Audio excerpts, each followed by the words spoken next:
Está no ar o Assunto Federal. Conteúdo que faz a diferença. Olá, ouvinte!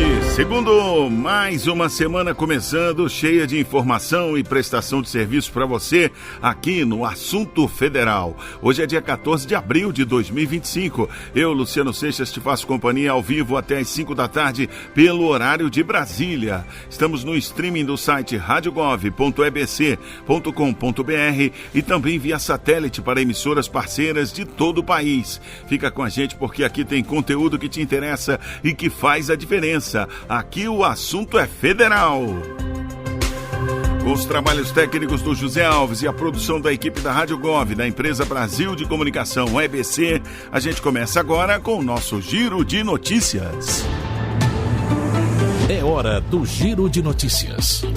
Foi publicada hoje a atualização da tabela do imposto de renda, que começa a valer em maio deste ano. Stefânia Lima tem as novidades pra gente. A partir de maio deste ano, quem ganha até R$ 3.036 por mês estará isento do imposto de renda da pessoa física. A mudança vale apenas para as declarações de 2026. A correção da tabela do imposto foi feita por medida provisória assinada pelo presidente Lula e publicada no Diário Oficial da União desta segunda-feira. Quem ganhava até 2 salários mínimos já era isento em anos anteriores, mas o governo atualizou a tabela por causa do novo salário mínimo de R$ 1.518, definido pela Lei Orçamentária Anual de 2025, que teve um aumento real de 2,5% em comparação com o valor do ano passado. A tributação passa a valer para quem ganha acima de R$ 3.036. As alíquotas variam até 27,5% conforme o rendimento mensal. E tramita no Congresso Nacional o projeto de lei enviado pelo governo que amplia a isenção do imposto de renda para quem ganha até R$ 5.000 por mês. Para mais informações, acesse o site gov.br/planalto. Com supervisão de Ana Gabriela Salles, da agência Rádio Gov em Brasília, Stefânia Lima. O IBGE deu início nesta segunda-feira à coleta da Pesquisa Nacional de Saneamento Básico. É um extenso levantamento que vai contar com informações de prestadores de serviços em todos os 5.571 municípios do país. A estimativa do IBGE é de que a coleta seja concluída em 7 meses. Claudimário Carvalho tem os detalhes. Começou nesta segunda-feira, 14, a fase de coleta da Pesquisa Nacional de Saneamento Básico realizada pelo IBGE. A pesquisa vai até outubro e abrange os 5.571 municípios brasileiros, com foco em limpeza urbana, manejo de resíduos sólidos e drenagem de águas pluviais. Os dados serão colhidos diretamente com os prestadores de serviços municipais e vão servir de base para políticas públicas na área. A previsão é que os resultados sejam divulgados no segundo semestre de 2026.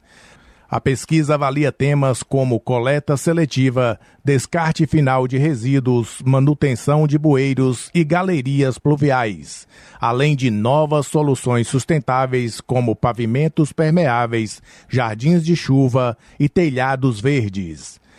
Atualizada em relação à edição anterior de 2008, a nova versão traz blocos específicos sobre áreas rurais, sistemas contra enchentes e educação ambiental. O questionário foi elaborado com apoio de especialistas e instituições como a Agência Nacional de Águas e Saneamento Básico, a Fundação Nacional de Saúde e universidades do país. Da agência Rádio Gov em Brasília, Claudimário Carvalho. O presidente Lula sancionou a Lei de Reciprocidade Econômica, que foi publicada hoje no Diário Oficial. Vamos entender mais dessa lei com José Carlos Andrade. O presidente Luiz Inácio Lula da Silva sancionou nesta segunda-feira, dia 14, sem vetos, a Lei da Reciprocidade Econômica. A norma permite ao Brasil adotar contramedidas comerciais contra países ou blocos econômicos que prejudiquem sua competitividade internacional. De acordo com o governo federal, a medida foi uma resposta estratégica, principalmente às tarifas impostas pelos Estados Unidos durante o governo do presidente Donald Trump, como a de 25% sobre o aço e o alumínio brasileiros. A nova lei autoriza o governo, em parceria com o setor privado, a restringir importações ou suspender concessões e obrigações em acordos comerciais e de propriedade intelectual de forma proporcional ao impacto sofrido. O objetivo, segundo o governo, é proteger a economia nacional com ênfase em consultas diplomáticas para evitar conflitos. A norma foi aprovada por unanimidade no Congresso e reforça a soberania do Brasil nas decisões comerciais e ambientais. Da Agência Rádio Gov em Brasília, José Carlos Andrade. E foi divulgada hoje a primeira chamada do PED Meia Licenciaturas. Se você se inscreveu, fique atento às informações com Claudimário Carvalho. O Ministério da Educação divulgou nesta segunda-feira, 14, o resultado da primeira chamada do PED Meia Licenciaturas, programa que concede bolsas para estudantes de cursos presenciais de licenciatura. Os contemplados começam a receber o benefício de R$ 1.050 a partir de maio. A iniciativa integra o programa Mais Professores para o Brasil e busca incentivar o ingresso de novos docentes no ensino público. Podem participar estudantes que ingressaram em licenciaturas pelo SISU, ProUni ou FIES, com nota mínima de 650 no Enem 2024. Do valor da bolsa, R$ 700 são de uso livre e R$ 350 vão para uma conta poupança. Os candidatos que cumprem os requisitos, mas não foram selecionados nesta etapa, podem se inscrever para a segunda chamada por meio da plataforma Freire. O processo inclui o cadastro do currículo, preenchimento de dados e confirmação de matrícula na instituição de ensino. Da Agência Rádio Gov em Brasília, Claudimário Carvalho. Olha, reforçando aí o que o Claudimário disse, quem não saiu nessa primeira lista ainda tem oportunidade, né? Vai lá no site ver direitinho, porque é 1.050, 700 para uso livre e 350 fica na poupança. A partir de hoje, dia 14 até o dia 25 de abril, mais de 27 milhões de estudantes de escolas públicas com até 15 anos de idade vão poder atualizar a caderneta de vacina. Vamos saber mais sobre a campanha e a importância de manter a vacinação em dia na reportagem de Luciana Colares de Holanda. Esse ano, o programa Saúde na Escola, que une esforços dos Ministérios da Saúde e da Educação, conseguiu atingir a maior adesão da série histórica para a vacinação dentro das escolas. Quase 110 mil instituições de ensino públicas em 5.544 municípios já garantiram a participação na campanha nacional, somando 27 milhões e 800 mil estudantes de até 15 anos em todo o país. A meta é vacinar pelo menos 90% desse total. Para Tainá Carvalho, de Chapuri, no Acre, a oferta de imunizantes na escola vai facilitar e garantir a atualização da carteira de vacinação da filha, de 3 anos. Pode ser uma grande ajuda para as mães que têm dificuldade em encontrar tempo para levar seus filhos nos postos de saúde. Isso facilita o acesso à imunização, garantindo que mais crianças possam ser vacinadas e de forma prática e rápida. A mobilização vai ocorrer entre os dias 14 e 25 de abril. Para crianças de 9 meses a 5 anos de idade, estarão disponíveis vacinas contra febre amarela, tríplice viral, que protege contra sarampo, cachumba e rubéola, e a tríplice bacteriana, que previne contra a difteria, o tétano e a coqueluche. Já para os estudantes maiores, de até 15 anos, além desses imunizantes, ainda estarão disponíveis a meningocócica ACWY, que protege contra a meningite, e a vacina contra o HPV. O ministro da Saúde, Alexandre Padilha, falou sobre o aumento na cobertura vacinal desde 2023 e garantiu que o governo federal vai continuar com ações para alcançar números cada vez maiores. A concentração da vacinação nas escolas, falar sobre vacina sempre nas escolas, facilitar o acesso à vacina nas escolas, a caderneta digital de saúde da criança, mandar mensagem para os pais, é exatamente para a gente ampliar cada vez mais essa cobertura vacinal. É a partir ali dos 9 anos até os 14 anos. Então é um público que normalmente não vai tanto na unidade de base de saúde, às vezes o pai já não acompanha tanto a vacinação. Por isso que Saúde na Escola é uma estratégia muito positiva para a gente aumentar a vacinação de todas as vacinas, mas sobretudo aquelas que uma criança um pouco mais velha, como a do HPV. E uma novidade esse ano é a versão digital da caderneta de saúde da criança, integrada ao aplicativo Meu SUS Digital. Os dados serão lançados nela em tempo real por meio da Rede Nacional de Dados em Saúde. Assim, as famílias vão poder acompanhar o histórico de vacinas e obter outras informações, como frisou a secretária de Atenção Primária à Saúde do Ministério da Saúde, Ana Luísa Caldas. Para além de vacinação, a caderneta ela não traz apenas os gráficos de vacina, ela traz todos os marcos de desenvolvimento, as orientações de saúde para a família e tem forma de gerar alertas também para lembrar, olha, sua consulta está próxima, olha, sua vacinação para atualização também está próxima, procure a unidade básica de saúde da sua referência no seu território. O governo federal investiu 150 milhões de reais para estados e municípios. Recursos distribuídos de acordo com o tamanho do território, as dificuldades logísticas, o número de escolas e as características e necessidades específicas de cada região. Reportagem Luciana Colares de Holanda. E legal, olha, essa campanha de vacinação nas escolas está dentro do contexto, assim, daquele programa Saúde na Escola. Vira e mexe a gente fala aqui do Saúde na Escola, quando a gente está falando dos municípios, né? No Comunica BR, como o governo federal chega aí nos seus municípios. Vamos lá, o MEC divulgou na última sexta-feira os dados do Exame Nacional de Desempenho de Estudantes, o ENAD, de 2023. Raquel Mariano conta pra gente sobre esses dados. A edição de 2023 do ENAD, o Exame Nacional de Desempenho dos Estudantes, avaliou 28 cursos de graduação, sendo 10 na área de Arquitetura e Engenharias, 10 na área de Saúde e mais 6 cursos superiores de Tecnologia. O INEP, Instituto Nacional de Estudos e Pesquisas Anísio Teixeira, ligado ao Ministério da Educação, leva em consideração o desempenho dos estudantes que estão concluindo os cursos e também a infraestrutura ofertada pelas instituições.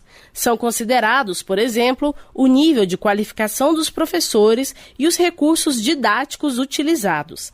A partir disso, as faculdades recebem nota que vão de 1 a 5. Ao todo, foram avaliados os desempenhos de mais de 400 mil estudantes, de 1.347 instituições de ensino superior, sendo a maioria de instituições privadas. Desse total de alunos, 43,7% foram beneficiados por subsídios ou financiamentos públicos. Segundo Ulisses Teixeira, diretor de avaliação da educação superior do INEP, eles tiveram desempenho melhor do que os demais estudantes. Mas os estudantes que recebem algum tipo de auxílio, seja auxílio moradia, alimentação, permanência ou outro, eles têm, em quase todos os casos, notas médias mais altas do que os estudantes que não recebem auxílio permanência. Né? Então, aqui para destacar primeiro grupo de barras aí, a medicina, os estudantes que receberam algum tipo de auxílio permanência tiveram média ali de 67,7 e os que não receberam 64,7, o que mostra a importância dessas políticas de assistência estudantil. Para definir políticas públicas para a educação superior no país, o Ministério da Educação considera 4 índices: o conceito ENAD, o indicador de diferença entre os desempenhos observado e esperado, o conceito preliminar de curso e o índice geral de cursos avaliados da instituição. A partir deles, são definidas, por exemplo, a necessidade de ampliação da oferta de cursos ou o compromisso das instituições de ensino superior com sua missão pública. A análise completa dos cursos avaliados em 2023 pelo INEP pode ser conferida no site gov.br/INEP. Reportagem Raquel Mariano. Agora vamos falar de inclusão. O público do Cadastro Único ocupou quase 60% dos empregos com carteira assinada em fevereiro. Quem conta pra gente é Érica Braz, no Boletim MDS.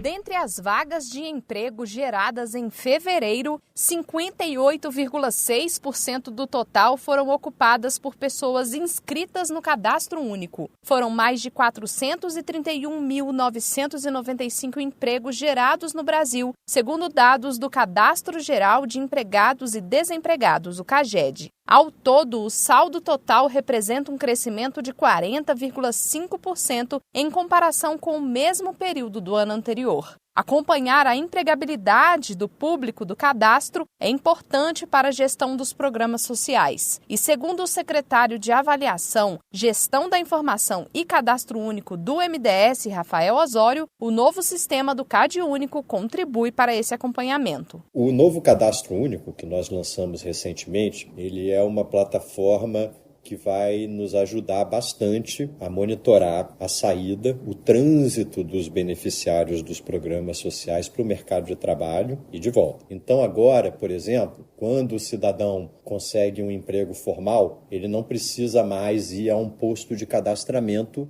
para informar uma informação que o governo já tem. Entre o público inscrito no cadastro que começou um novo emprego em fevereiro, os beneficiários do programa Bolsa Família obtiveram destaque, com 171.383 postos de trabalho. O secretário Rafael Osório destaca que a formalização do emprego contribui para a emancipação do público do CadÚnico de forma protegida. Cada vez mais, com essas integrações de dados, com as novas plataformas, nós vamos poder não só monitorar as famílias para garantir que elas estejam participando desse esquema de emancipação, mas também entender melhor como essas famílias estão passando para que a gente possa, eventualmente, ajustar e ofertar outras políticas no futuro para essas famílias. Reportagem Érica Braz. É muito interessante essa situação, né? Quer dizer, o CadÚnico concentra as informações daquelas famílias de baixa renda e que precisam de algum apoio do governo, seja através de transferência de renda, por exemplo, mais popular, né? É a questão do Bolsa Família. Ocupar essa parcela grande das vagas, né? Quase 60% aí, pelos os vulneráveis, né? Quem está no Bolsa Família ocupando essas vagas de emprego, mostra que eles estão realmente se esforçando para sair da situação de vulnerabilidade através do emprego formal, né? E essa entrada no mercado de trabalho acaba contribuindo aí para a diminuição das desigualdades sociais. É aquela história, né? O emprego, ele proporciona renda, ele é uma oportunidade de autonomia financeira e, é claro, traz aquele senso de dignidade, né? De responsabilidade para que a pessoa está conquistando aí realmente uma melhor condição de vida. Vamos seguindo aqui no nosso giro de notícias e agora vamos falar de turismo, porque é recorde atrás de recorde ultimamente, hein? O setor avançou e fechou fevereiro com crescimento de 7,3%. Quem volta com essas informações é Claudimário Carvalho. O turismo brasileiro cresceu 7,3% em fevereiro deste ano, comparado ao mesmo mês de 2024. O levantamento do IBGE mostra que o resultado foi puxado por empresas de transporte aéreo, agências de viagens e locadoras de automóveis. Foi o 9º resultado positivo consecutivo para o mês. O setor cresceu 2,9% entre janeiro e fevereiro. Segundo dados do Ministério do Turismo, a atividade turística no país opera com quase 10% acima do patamar registrado antes da pandemia, em fevereiro de 2020. Entre os estados, o Rio de Janeiro teve a maior contribuição para esse avanço, seguido por Paraná, Espírito Santo e Minas Gerais. Já São Paulo, Bahia e Goiás apresentaram quedas na atividade turística. No acumulado do primeiro bimestre de 2025, o crescimento foi de 5,3% em relação ao mesmo período do ano passado. O destaque ficou com as empresas de transporte aéreo, restaurantes e serviços ligados à hospedagem. 13 das unidades da federação pesquisadas registraram desempenho positivo. Da agência Rádio Gov em Brasília, Claudimário Carvalho. Na Páscoa, uma das tradições é a troca de chocolates. Aquele almoço caprichado com peixe também é comum nos lares nessa época do ano, né? E para garantir uma celebração segura e sem prejuízo, o consumidor precisa estar atento na hora da compra. Por isso, o Inmetro realiza em todo o país a Operação Páscoa. A repórter Cleide Lopes acompanhou um pouco da fiscalização e traz dicas para a gente não cair em armadilhas. Roda aí, Zé. Com a chegada da Páscoa, aumentam as vendas de ovos de chocolate e pescados. Mas junto com a maior procura, é preciso também redobrar os cuidados. E é isso que o Instituto Nacional de Metrologia, Qualidade e Tecnologia está fazendo, alertando aos consumidores sobre a segurança e a qualidade desses produtos. Dos supermercados, a fiscalização é em cima do peso real do produto, da segurança dos brinquedos e até da embalagem. É o que afirma Joelma Portela, técnica em metrologia e qualidade do Inmetro. Se ele desconfiar que está leve, ele pode procurar uma balança certificada pelo Inmetro no próprio estabelecimento e fazer uma checagem. Ovos com brinquedos exigem atenção especial. O item deve ter selo do Inmetro e estar adequado à idade da criança. Itens com peças pequenas, arames, grampos ou tiras metálicas também apresentam risco para os pequenos. E, pelo visto, muitos consumidores já têm na ponta da língua os produtos que devem verificar antes de comprar. É o caso da Regiane Dourado, técnica em enfermagem. A data de validade, se tem o selo do Inmetro, o armazenamento, se for para criança, o tamanho do brinquedo, de acordo com a própria idade, para não ter risco deles se machucarem. Já no caso dos pescados congelados, principalmente os não industrializados, o consumidor deve observar se o peso líquido informado corresponde ao peso real do produto, sem incluir a camada de gelo, segundo a técnica em metrologia e qualidade do Inmetro, Márcia Martins. Se ele houver alguma desconfiança em relação a isso, ele pode chamar o gerente e pedir para pesar novamente. E isso é um direito dele. Se o consumidor identificar algum produto fora dos padrões, pode denunciar a ouvidoria do Inmetro pelo telefone 0800 285 1818 ou pelo site gov.br/Inmetro. Reportagem Cleide Lopes. Que força é essa que o Brasil tem, que faz a gente ser quem a gente é? Um bom brasileiro, vou dar a receita. Anota aí. Você pega o Brasil da Luísa, da Jurema, mães que criam os filhos com muita luta, e junta com o da Sabrina, a primeira a passar em medicina na família. Depois pega o Brasil do menor desemprego da história, junta o Brasil do passinho com o país que tá tirando o estádio lotado por dia do mapa da fome. Uma pitadinha de colheita e de tudo aquilo que somos os melhores. A alegria, a nossa gente. Gente que empreende, prospera. Gente que saiu do Bolsa Família porque agora tem renda. Gente que não desiste, com o nosso esforço colocou o Brasil de novo entre as 10 maiores economias do planeta. Não mexe com o meu Brasil, viu? É, família, essa é a nossa força, o nosso jeito de acolher. Com muito trabalho, estamos dando a volta por cima para avançar ainda mais. Porque o Brasil é seu, é meu, é nosso. O Brasil é dos brasileiros. Governo Federal. Você está ouvindo o Assunto Federal, conteúdo que faz a diferença. E agora vamos saber como está o tempo em todas as regiões do país. Roda a previsão aí, Zé. Previsão do tempo para esta segunda-feira, 14 de abril de 2025. Região Centro-Oeste. Em Goiânia, Goiás, segunda-feira com céu encoberto e pancadas de chuva. na terra da moda de viola, os termômetros registram mínima de 21 e máxima de 30 graus. A umidade do ar varia de 90% a 40%. Dom Aquino, no Mato Grosso, celebra aniversário com nuvens escuras, trovoadas e chuva. Na capital da água mineral, os termômetros registram mínima de 22 e máxima de 30 graus. A umidade do ar oscila de 100% a 60%. Região Nordeste. Em São Luís do Maranhão, nuvens densas e carregadas pairam sobre a paisagem da ilha. Na cidade fundada por franceses, a temperatura oscila de 24 a 32 graus. A umidade do ar vai de 98% a 65%.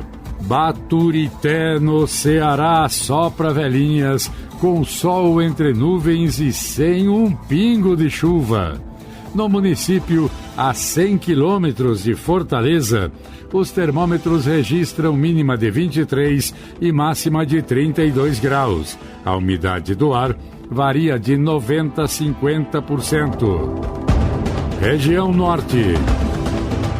Rio Branco, no Acre, amanhece com nuvens escuras e possibilidade de chuva. Na cidade mais ocidental do Brasil, a temperatura mínima é de 23 e a máxima 29 graus. A umidade do ar oscila de 99% a 65%. Macapá, no Amapá, tem aquele solzinho entre nuvens e promessa de chuva. Na cidade do meio do mundo, a temperatura mínima de 23, máxima 32 graus. A umidade relativa do ar varia de 98% a 70%. Região Sudeste. No Rio de Janeiro, capital, os raios de sol colorem a Guanabara e não há previsão de chuva. Na Cidade Maravilhosa, a temperatura mínima é de 19 graus e a máxima de 30. A umidade do ar vai de 90% a 40%. Catanduva, em São Paulo, comemora mais um aniversário com sol escondido no meio das nuvens. Na cidade conhecida pela hospitalidade, os termômetros marcam mínima de 23 e máxima de 31 graus. A umidade do ar oscila de 70% a 40%. Região Sul. Em Curitiba, no Paraná, as raras nuvens não impedem a claridade do dia. Na capital ecológica do Brasil, os termômetros marcam mínima de 14 e máxima de 24 graus. A umidade do ar marca de 90% a 35%. Coronel Bicaco, no Rio Grande do Sul, festeja mais um ano de vida com céu azulado e aquele sol bonito. Na capital nacional da erva mate, a temperatura mínima é de 14 e a máxima 28 graus. A umidade do ar oscila de 100% a 40%. Você ouviu a previsão do tempo para esta segunda-feira, 14 de abril de 2025, com informações do INMET, o Instituto Nacional de Meteorologia, da agência Rádio Gov em Brasília, Lademir Filipim. Eu aproveito para mandar aquele abraço para todos os ouvintes das cidades que a gente ouviu aí que fazem aniversário hoje. Parabéns para Dom Aquino, no Mato Grosso, Baturité, no Ceará, Catanduva, em São Paulo e Coronel Bicaco, no Rio Grande do Sul, que completam mais um ano hoje. É hora de abrir aqui o Comunica BR, ver como o governo federal está chegando aí na sua cidade. Dom Aquino produz muita água mineral e palmito, né? São atividades essencialmente extrativistas. E Dom Aquino recebe apoio total do governo federal na saúde do município. Tem um médico, mais médicos atuando lá. Tem 5 unidades básicas de saúde com custeio federal, 4 equipes de saúde da família em atuação no município, 3 equipes do saúde bucal em atuação lá em Dom Aquino, Mato Grosso. Tem o piso nacional de enfermagem essa situação é o seguinte: existe um piso agora para os enfermeiros e muitos municípios não conseguem cobrir esse piso. Então, o governo vai lá e complementa para que os enfermeiros recebam oficialmente seu piso. Esse ano, em janeiro, foram transferidos R$ 24.770 para a complementação do piso salarial dos profissionais de enfermagens em Dom Aquino. 21 agentes comunitários de saúde, 4 agentes comunitários de endemias, tudo custeado aí pelo governo federal. E a gente falou aqui, também tem programa Saúde na Escola em atuação em Dom Aquino, Mato Grosso. 5 escolas estão pactuadas, atendendo 1.530 estudantes.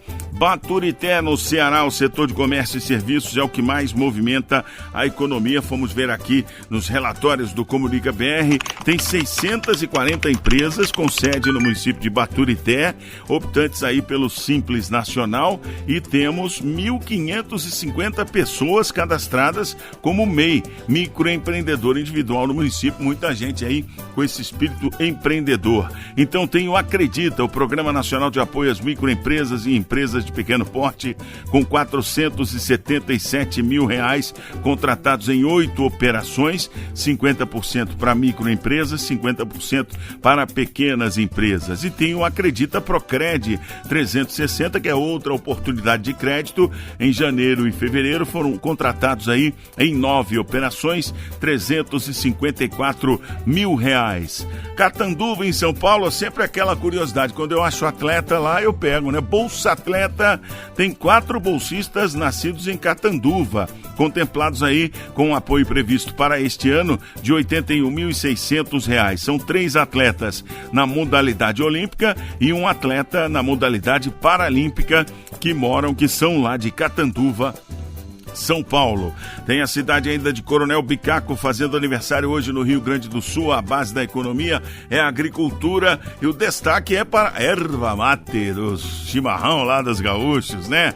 Então, tem Plano Safra lá, 22 contratos fechados agora no início de 2025, R$4.670.000 concedidos aí ao agronegócio. Na verdade, são 22 contratos no geral, 9 para o agronegócio, os grandes produtores, né, recebendo R$3.820.000 em crédito concedido, e 13 contratos para os pequenos da agricultura familiar via Pronaf, 13 contratos com R$852.000 em créditos concedidos para Coronel Bicaco, no Rio Grande do Sul. Você ainda vai ouvir aqui no nosso Assunto Federal, prosa rural, inédito e muito mais. Fique com a gente agora pelo horário de Brasília, são 4h32. Assunto Federal. Momento Entrevista. E agora, água para o Nordeste. Esse é o tema do Momento Entrevista de hoje. Eu e Mariana Jungmann conversamos com Giuseppe Vieira. Ele é secretário nacional de Segurança Hídrica no Ministério da Integração e Desenvolvimento Regional. No bate-papo, ele falou sobre as obras na barragem de Oiticica, no Rio Grande do Norte, que tem capacidade para abastecer até 2 milhões de pessoas. Vamos ouvir. No mês passado foi inaugurada a barragem de Oiticica, no Rio Grande do Norte. Quais impactos dessa obra para a população e o desenvolvimento da região do Seridó Potiguar? Bom, primeiro dizer que a região do Seridó do Potiguar é a região mais carente de disponibilidade hídrica do Rio Grande do Norte. Então, a barragem ela vem justamente para suprir essa carência através do processo de acumulação de água superficial no entorno dessa barragem. É uma barragem que tem uma capacidade de acumulação de mais de 700 milhões de metros cúbicos de água. Então, é bastante água para atender todos aqueles municípios que compõem o Seridó Potiguar, né, que vai beneficiar em torno de 290 mil habitantes. Que é a população que vive na região, né, que é o potencial dela. E no nível mais alto de operação, ela poderia beneficiar muito mais. Então, é bastante água, tanto para abastecimento humano, como também para proporcionar o desenvolvimento através de outras atividades produtivas, seja turismo, seja atividades de lazer, turismo e agricultura também. Pois ela foi ampliada, né, a barragem, né, secretário? Assim que foi concluindo, né, toda a estrutura de concreto do corpo da barragem, foi feita uma nova batimetria e recalculado, né, pelo tamanho do lago, que vai se formar na sua cota mais alta, e aí foi recalculado o volume de acumulação que proporcionou esse aumento aí de mais de 200 milhões de litros aí, chegando em mais de 700 milhões de litros de metros cúbicos a ser acumulado em sua cota máxima. Além da barragem de Oiticica, a região Nordeste passou a contar com outras 68 obras para assegurar o abastecimento de água para a população. Como é que está o andamento dessas obras e o cronograma de entrega, secretário? São obras que foram, garantido o orçamento através da decisão do presidente da República ao lançar o novo PAC. Então, desde 2023, a gente já vem trabalhando junto, seja por execução direta, seja apoiando os estados também, principalmente o estado do Nordeste, Essas 68 obras de infraestrutura hídrica são todas no estado do Nordeste, que totaliza mais de 10,4 bilhões de reais de investimento. De 2003 a 2026, em alguns casos a obra até vai perfazer um tempo além de 2026. Mas, assim, a gente tem diversas obras que estão a todo vapor em execução acelerada.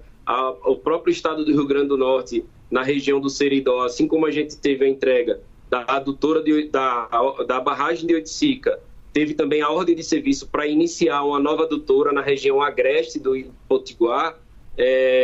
Também tem uma obra que está avançando muito, que é muito importante para esses municípios do Seridó, que é a adutora do Seridó, que vai garantir uma estabilidade no abastecimento de todos os municípios daquela região, Enfim, aí pro lado dos demais estados ali também a gente tem diversas obras em vários estágios, Tem obra que começou agora mais recente, como a gente teve o ramal do Salgado, que foi dado ordem de serviço no ano passado, já está com 10% de sua execução, assim como a gente tem o ramal do Apodi, que já está em mais de 72% de avanço físico da obra.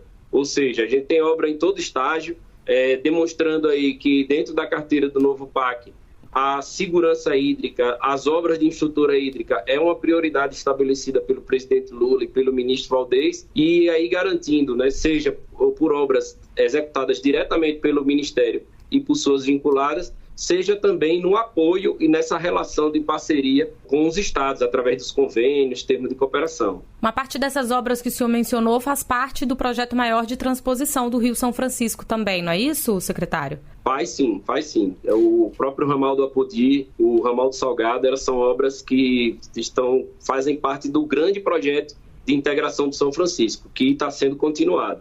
Em breve, ainda no segundo semestre, a gente deve estar lançando a licitação do ramal do Piancó, que vai beneficiar, também é ligado ao projeto de integração de São Francisco, e vai beneficiar a região da Bacia do Piancó no estado da Paraíba. E aí, fora isso, a gente tem as obras do Cinturão das Águas no estado do Ceará, avançando bastante, a obra do Eixão das Águas também no estado do Ceará. A gente tem Vertente Litorânea, que já teve 2 etapas dela entregue, e a terceira para ser retomada agora, em breve, pelo estado da Paraíba. A adutora do Agreste Pernambucano também avançando bastante numa parceria do governo federal com o governo do estado. Enfim, tem bastante obra em diversos níveis de desenvolvimento.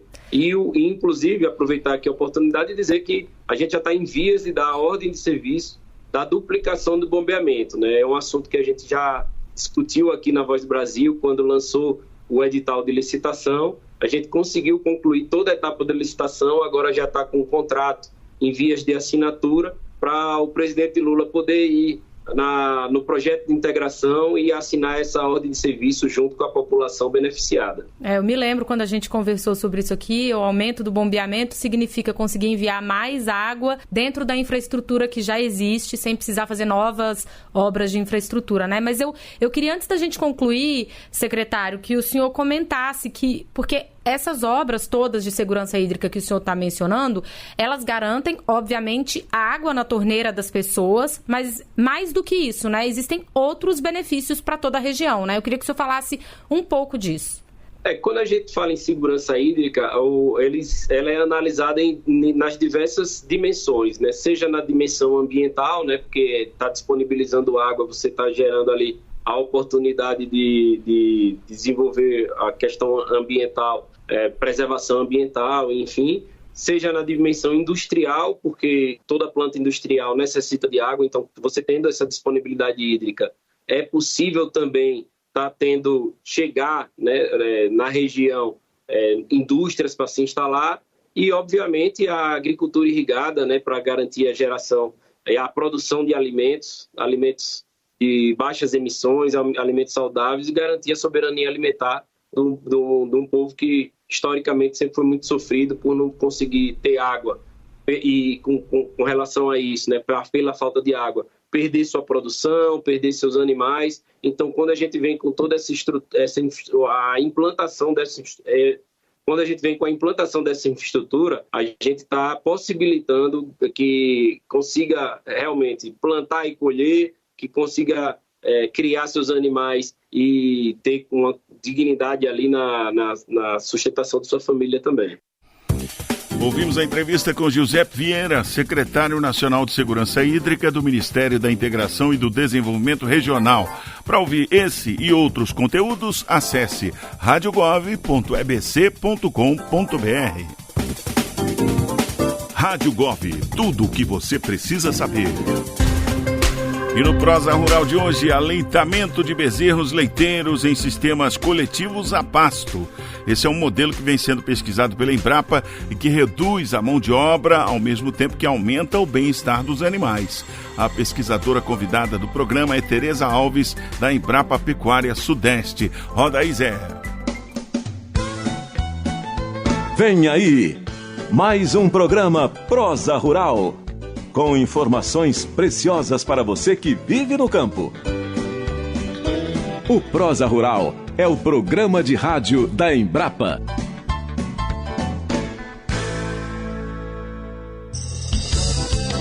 Está no ar Prosa Rural, o programa de rádio da Embrapa, Empresa Brasileira de Pesquisa Agropecuária.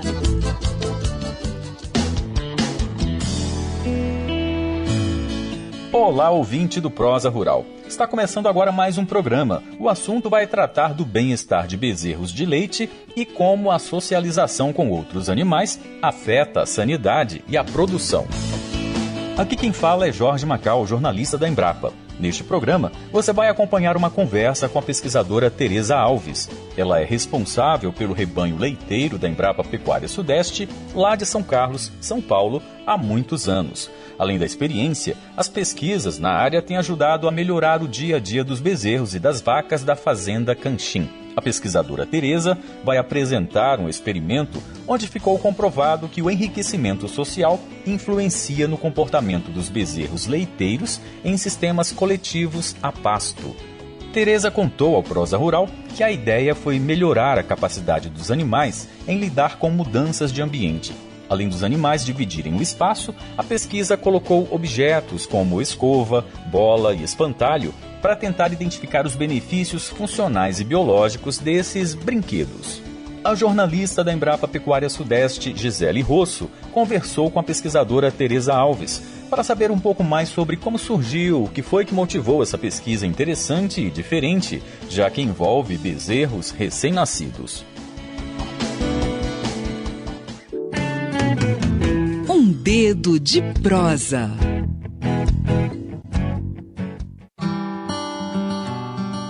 Tereza, vamos lá então. Por que vocês pensaram nesse projeto, né? Por que fazer isso?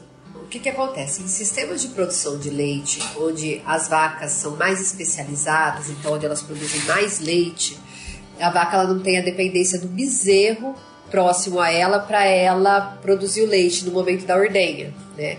Então o que acontece? Quando os bezerros nascem, ele é separado da vaca após o nascimento e a vaca vai para o sistema onde é ordenhada e o bezerro vai para o bezerreiro.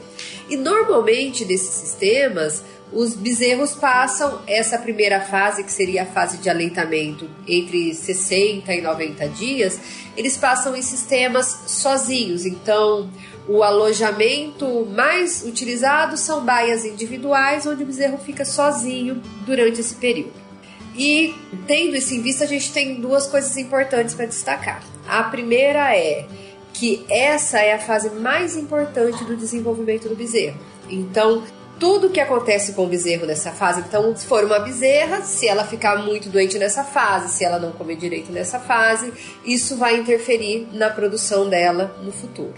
E outra coisa muito importante de se destacar é que os bovinos são animais que a gente chama de animais gregários, animais que vivem em grupos, né? Então, eles já formam rebanhos e vivem em grupos, né? E essa socialização no início da vida é extremamente importante para os bezerros, né? Quando a gente cria ele nessa primeira fase, que é mais importante, sozinho, né? A gente priva ele de algo que é natural, né? E isso gera para o animal uma frustração.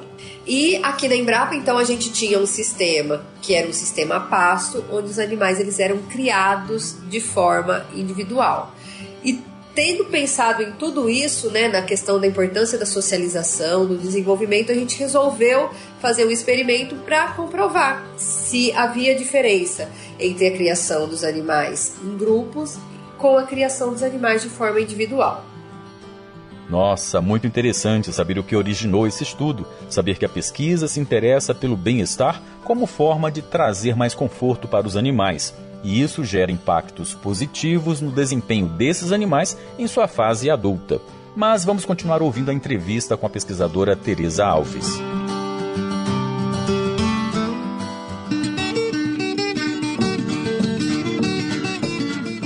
Então a gente fez 2 experimentos. Um primeiro experimento, então, a gente comparou os animais criados sozinhos, da forma que era antigamente. Então, eles ficavam no pasto, mas eles ficavam presos em corrente, onde eles podiam se movimentar de um lado ao outro, com sistemas onde eles eram criados em trios. Então, eram 3 bezerros dentro de um piquete. Então, eles ficavam soltos, tendo acesso a toda a área do piquete. E o que a gente observou? Que os animais que eram criados em grupo passaram um tempo maior comendo, tomando água e ruminando do que os animais que ficavam sozinhos. Outra coisa importante que a gente observou foram que os animais que eram criados sozinhos passavam mais tempo tentando interagir com outros bezerros. Então os bezerros podiam se ver, não podiam se encostar, mas eles podiam se ver. Então eles passaram mais tempo tentando ter esse contato do que os animais que estavam juntos passaram interagindo entre eles, né? Então eles passaram um tempo até 15 vezes maior tentando ter contato com o bezerro vizinho do que os outros bezerros passaram brincando realmente quando eles estavam em sistemas em grupos. E a gente não observou diferença nesse experimento no ganho de peso dos animais. E também nos 2 grupos os animais ficaram doentes, tá? Então não teve nenhum grupo que o animal não ficou doente, mas o número de vezes que os animais ficaram doentes, aí foi medido a diarreia, foi igual para os 2 grupos. Nossa, que interessante! Então esse estudo obteve um conhecimento importante com relação ao que já é considerado um paradigma relativo à criação do animal sozinho. Tereza, você poderia explicar isso melhor para a gente? A gente observou que os 2 grupos tiveram animais que ficaram doentes, né? Então, o que acontece? Os animais criados sozinhos, eles ficavam tentando encontrar com os outros animais.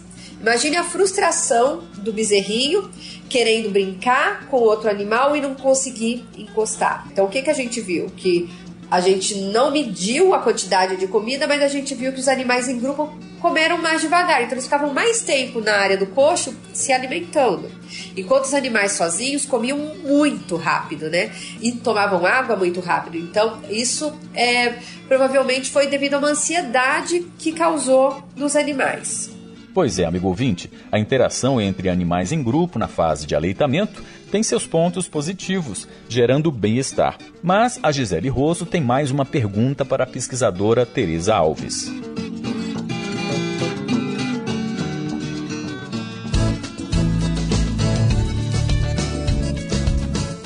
Tereza, além de vocês deixarem os animais em grupo, vocês também colocaram objetos para ver como seria a interação dos animais com esses objetos. Quero saber como que foi isso, né? Quais objetos vocês colocaram e como foi a interação dos animais com cada objeto. A gente começou a ver o que mais a gente poderia fazer para melhorar o ambiente desses animais. Então a gente fez um experimento onde a gente colocou o que a gente chama de enriquecimento ambiental dentro dos piquetes. Então, parte dos animais agora foram criados com esses enriquecimentos, esses itens de enriquecimento, né? Que a gente fala que são enriquecimentos também físicos, né? Que são itens que os animais podem brincar, e parte dos animais ficaram no ambiente onde eles já estavam, que é um ambiente a pasto dentro dos piquetes. E o que a gente colocou? A gente colocou a escova. Então, que o ato de se coçar já é natural dos bovinos, então a gente colocou uma escova. A gente colocou uma bola, pensando que os animais iam interagir para brincar mesmo, algo mais lúdico. E a gente colocou um espantalho, inclusive os espantalhos usavam roupas muito semelhantes à roupa dos funcionários aqui do sistema, né? Para pensar como se fosse uma interação com o humano, né? Para a gente poder avaliar esses tipos de interação. E o que a gente observou, então, né? Que os animais que ficaram nos sistemas com o enriquecimento, então onde tinham esses brinquedos, vamos dizer assim, eles passaram mais tempo comendo. Só que eles passaram menos tempo interagindo entre eles, então eles passaram menos tempo brincando entre eles e menos tempo explorando o ambiente e menos tempo pastejando do que os animais que não tinham. Mas por que isso? Porque esse tempo menor que eles passaram fazendo essas coisas, eles passaram brincando com esses itens. Então a gente separou a interação com o ambiente da interação com os itens, né? Outra coisa que a gente observou foi que também a gente não teve diferença entre os grupos com relação ao ganho de peso. Então os dois tiveram o desempenho, né, o desenvolvimento igual. Né? E com relação ao uso dos brinquedos, o que a gente observou com relação a isso? Que o item que eles mais utilizaram foi a escova. Então, do tempo que eles passaram interagindo, 47% desse tempo eles interagiram com a escova, né? Então, como eles já têm o hábito de se coçar, eles passaram a utilizar a escova para se coçar. Os outros animais não tinham escova, então eles coçavam, por exemplo, em morões, né? O segundo objeto que eles mais interagiram foi com o espantalho. Então eles passaram 29% do tempo interagindo com o espantalho. E isso acontecia principalmente nos horários próximos ao horário do fornecimento do leite. Então a gente observou o quê? Que eles fizeram uma relação realmente do espantalho com a pessoa que fornecia o leite, né? E o item que eles menos usaram, mas não foi tão menos assim, foi a bola, né? Que foi 24% do tempo. Obrigado, pesquisadora Tereza Alves, pelas excelentes informações.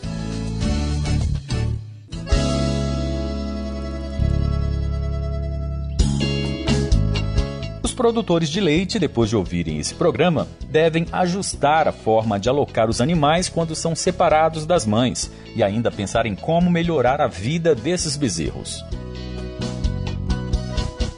Então, querido ouvinte, continue ligado aqui com a gente. Vamos conversar mais um pouco com a pesquisadora Tereza. Muitos produtores devem estar se perguntando agora sobre a ocorrência da mamada cruzada. Essa ação pode resultar em ferimentos e interferir no desempenho produtivo. Conte pra gente, Tereza, o que vocês fizeram lá na Fazenda Canchim com relação a isso. Pitacos da hora. A mamada cruzada, ela realmente é um ato indesejado. É quando um bezerro tenta mamar em outro bezerro. Então, em qualquer lugar do outro bezerro, em orelha, em umbigo, no próprio úbere ou em qualquer parte do corpo do bezerro. E isso pode causar, por exemplo, queda de pelo, pode causar infecções, pode causar transmissão de doenças. Então, é algo que a gente não quer que aconteça. O que a gente observou dentro do experimento? Que a incidência de mamada cruzada, o tempo que eles passaram tentando ter esse comportamento, foi muito baixo, né? Foi menos de 0,5% do tempo que foi observado. Mas o que acontece? A gente tem um fator muito importante que é a forma de fornecimento do leite, que são em bicos onde o leite desce de forma lenta. Isso é muito importante porque já causa uma sensação de saciedade para o animal, né? E outra coisa os animais estão num ambiente muito rico. Então, essa parte de ter um ambiente com muito estímulo é importante também porque acaba distraindo o bezerro de ter um ato que a gente fala que é um ato indesejado. Obrigado, pesquisadora Tereza Alves, da Embrapa Pecuária Sudeste, que fica localizada em São Carlos, São Paulo.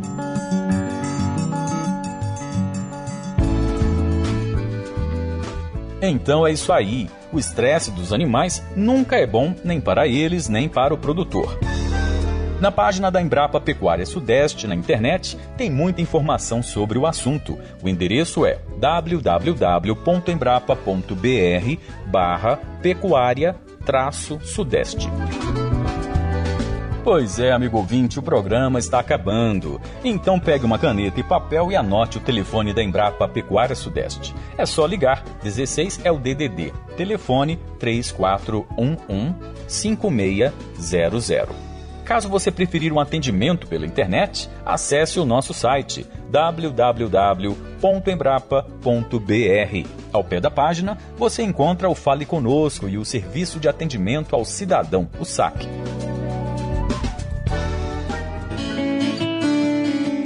A prosa foi boa, mas chegou a hora de ir. Agradeço a sua atenção e até a próxima.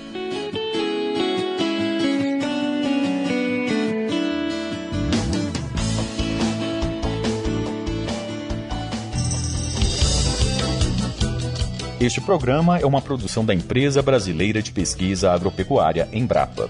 Roteiro e entrevistas, Gisele Rosso. Edição de roteiro e apresentação, Jorge Macau. Edição de áudio, Hamilton Gontijo. Coordenação de produção, Raíssa Alencar. Conteúdo, Embrapa Pecuária Sudeste.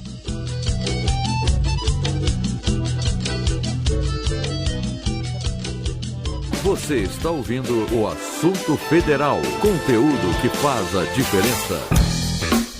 Momento Serviço.